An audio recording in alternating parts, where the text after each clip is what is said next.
Coming up on today's episode of China Explained, the Netherlands to stop selling semiconductor manufacturing equipment to China. The U.S. Treasury Department targets several Chinese fishing entities, accusing them of distance water fishing. Shops shut down as the number of COVID cases rose after the lifting of the lockdowns. And a lot more coming up. China is behind in semiconductor technology, manufacturing as well as development, and they are desperate to catch up to the major players. As in the modern world, they are required for almost everything from handheld devices and self-driving cars all the way up to the next generation of military and AI technology. In the case of Beijing, I might also add surveillance tech that they can use to monitor their citizens. So the Biden administration came up with some export controls that ban the export of cutting-edge chips, chip design software, and chip manufacturing equipment, as well as US-built components used for chip manufacturing. The prohibition not only covers exports from American firms, but also applies to any company worldwide that uses US semiconductor technology.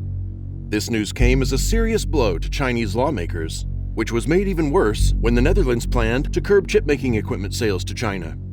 Washington has had its eyes on the Netherlands, which is home to ASML, a vital part of the world's semiconductor supply chain. It produces high-tech manufacturing equipment that China is eager to get its hands on. ASML, headquartered in the town of Veldhoven, makes and sells ultraviolet lithography machines to companies like Taiwan's TSMC. These machines are required to manufacture some of the most advanced chips in the world. ASML has a de facto monopoly on them because it is the only company in the world that makes them. The US has been trying to negotiate with the Netherlands since 2018 under the Trump administration, and now they have finally been successful. The Dutch government withdrew ASML's license to export ultraviolet lithography machines to China after excessive lobbying from the US government. So for once, Chinese companies will have to produce their own technology instead of just copying it and undercutting the competition, as Huawei did with 5G technology, which will be even more of a hassle since the National Integrated Circuit Industry Investment Fund. Talking about sanctions, the United States has imposed sanctions on a number of companies and individuals over illegal distance fishing operations based in China. The U.S. Department of the Treasury said on Friday that sanctions targeted against Chinese nationals Li Jinyu and Zhou Zhenrong, as well as 10 entities linked to the pair, including Dalian Ocean Fishing Company and Pingtan Marine Enterprise. They also identified 157 Chinese-flagged ships related to the targeted entities, who were accused of serious human rights abuses and abusive labor conditions. China has been criticized for these practices in the past as well, in which boats fish in international waters or the waters of other countries and outside their 200 nautical miles exclusive economic zone. China also has the largest distance fishing fleet in the world, which has huge ecological impacts as they devastate marine life around the world. Nearly 10% of marine life faces potential extinction, according to the latest red list of threatened species. On Friday, the U.S. Treasury Department accused the Dalian Ocean Fishing Company of spending 13 months at sea during which 5 workers died, out of which 3 of them were dumped in the ocean. It has also been reported that workers work for 18 hours a day, living off expired food and contaminated water. They, along with Pingtan Marine Enterprise, have also been accused of being involved in illegal shark finning operations. But these fishing boats might not be just fishing boats, but for something far more nefarious. Articles about gray zone operations have surfaced, where China uses non-traditional forces and methods to pursue security objectives without triggering armed conflict. In other words, these are military vessels that are used to pursue CCP's military ambitions without triggering an all-out war. It is part of the CCP's grand strategy, which is the highest rung of a state's foreign policy.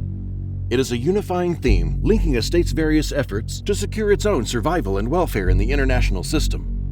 As defined by political scientist Richard Betts, it is a practical plan to use military, economic, and diplomatic means to achieve national interests or political ends over time, with the least possible cost in blood and treasure. The key phrase is over time, because what distinguishes grand strategy from strategy is some consistent thread between a state's individual policies. Meanwhile, inland shops shut as COVID cases are on the rise. And in the capital, Beijing, many shops and other businesses were closed as the number of infections is rising right after the COVID regulations were lifted. China dropped most of its strict COVID curbs on Wednesday after unprecedented protests against them last month. But cities that were already battling with the most severe outbreaks, like Beijing, saw a sharp decrease in economic activity after rules such as regular testing were scrapped, and anecdotal evidence suggests that many businesses were forced to shut down as infected workers quarantined at home, while some people refrained from going outside their homes because of the higher risk of infection. Zhang Nanshan, a prominent Chinese epidemiologist, told state media that the Omicron strain of the virus, prevalent in China, was highly transmissible, and one infected person could spread it to as many as 18 others. He also added that in major cities, tens if not hundreds of thousands could be infected. After regular COVID testing was scrapped for Beijing residents, official tallies for new cases have plunged. Health officials reported 1,661 new infections on Saturday, down 42% from 3,974 on December 6th, a day before national policies were dramatically relaxed. But these lower numbers could be associated with people not getting tested, then the number of cases actually decreasing. Sunday is normally a busy day for businesses and shops in Beijing, especially in spots like the historic Shichahai neighborhood, which is usually packed with people visiting the trendy boutiques and cafes. But only a few people were seen out and about in the malls of these popular neighborhoods, with most people choosing to stay inside their homes. Economists widely expect China's road to economic health to be uneven, as shocks such as labor crunches due to workers calling in sick delay a full-fledged recovery for some time yet.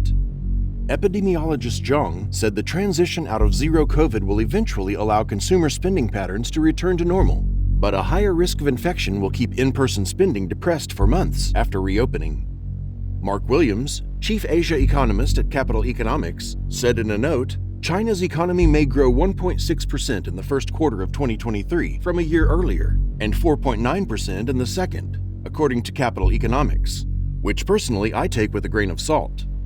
Epidemiologist Zhang also said it would be some months before a return to normal, which in his estimate will take until March of next year. While China has relaxed most of its domestic COVID curbs, its international borders are still closed. Inbound travelers are still subjected to 5 days of quarantine at centralized quarantine centers and 3 additional days of self-monitoring at home.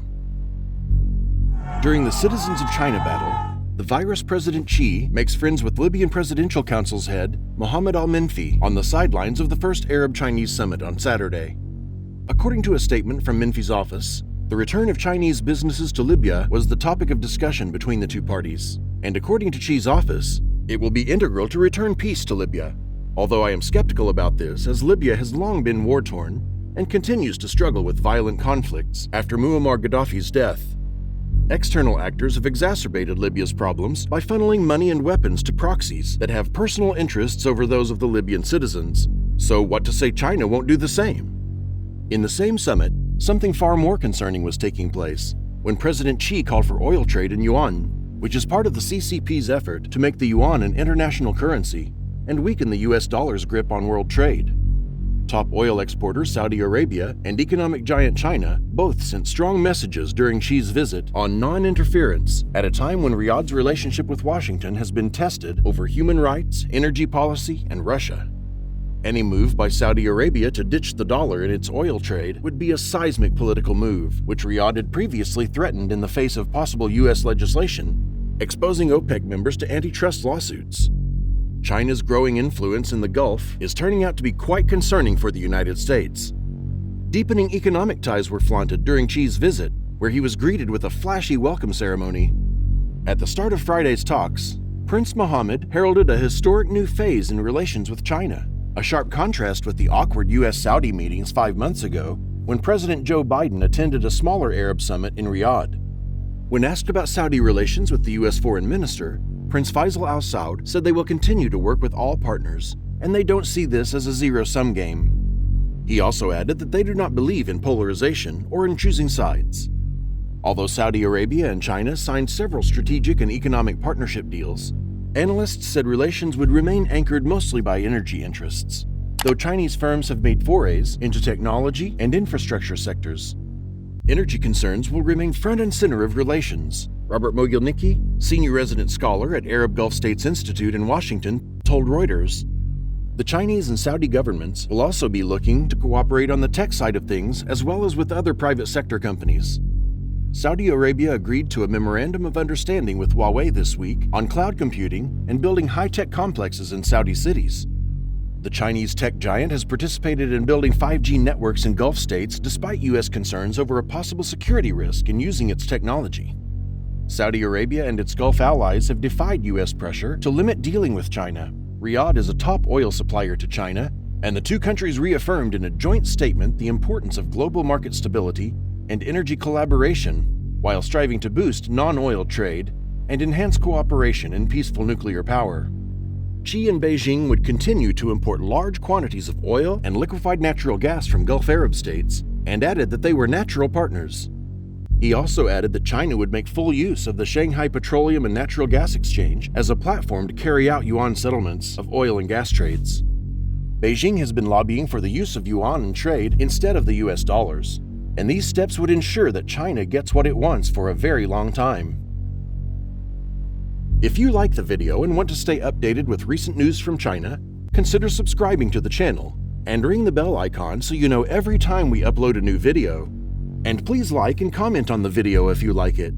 This helps us with the YouTube algorithm and allows us to reach more people and educate them about the tyrannical regime of China.